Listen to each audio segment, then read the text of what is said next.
So masarap magkwento-kwento guys dito kasi hapon na no, and then walang nagpapatugtog dito guys, and nakita niyo sa taas guys meron daw mga tao na naglalaro ng basketball, while ako naman is nandito sa baba nila na nakipagtsikahan no sa inyo dito sa harap ng camera.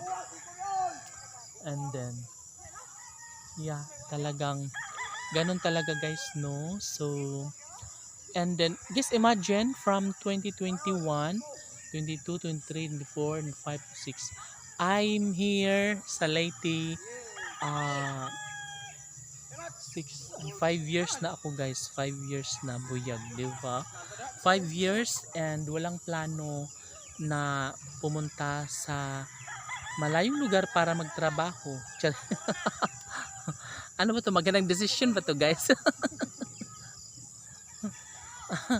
Baka sabihin nyo naman wala akong plano sa buhay, wala akong pangarap sa buhay. Hoy, meron hoy, grabe kayo. Sabi nga nila guys, ang pangarap ay pupwede mo namang ang pangarap guys ay pupwede mo namang tawag nito, tuparin na kahit nandito ka lang sa probinsya. Ang pangarap ay pwedeng mong gawing makatotohanan kahit nandito ka lang sa Leyte, no? Kahit saan guys, kung saan ka ilagay, kahit saan ka mapunta, kung hindi ka talaga magiging successful ay talagang hindi, kasi si Lord God ang may-ari ng lahat, si Lord ang makapagbibigay sa lahat, si Lord ang talagang magdidesisyon kung ano ang para sa iyo, kung ano ang nararapat sa iyo. Kaya lagi niyong pakatandaan guys na dapat magiging humble tayo every day, everywhere. Dapat na manatiling mabuting tao tayo guys kahit saan, no? Kasi guys, walang-wala ka kung wala si Lord. Walang-wala tayo kapag wala si Lord, 'di ba?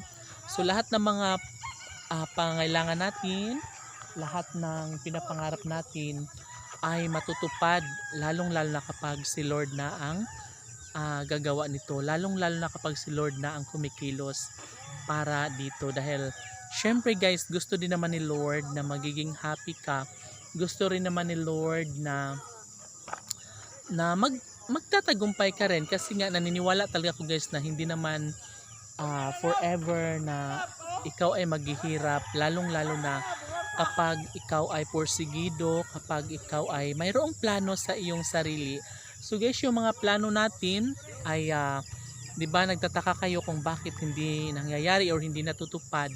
Mas best pa rin talaga guys ang mga plano ni Lord sa iyo. Kasi kung ano yung magandang plano sa sarili mo, ay mas maganda pa rin ang plano ni Lord para sa iyo. 'Di ba marami tayong mga dumarating sa atin na mga blessings na hindi natin hiningi pero dumating, 'di ba? Marami tayong mga blessings na pinangarap na talagang hindi dumarating pero nangyayari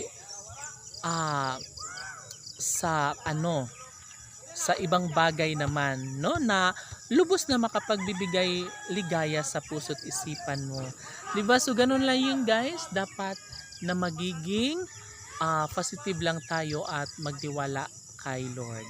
Thank you.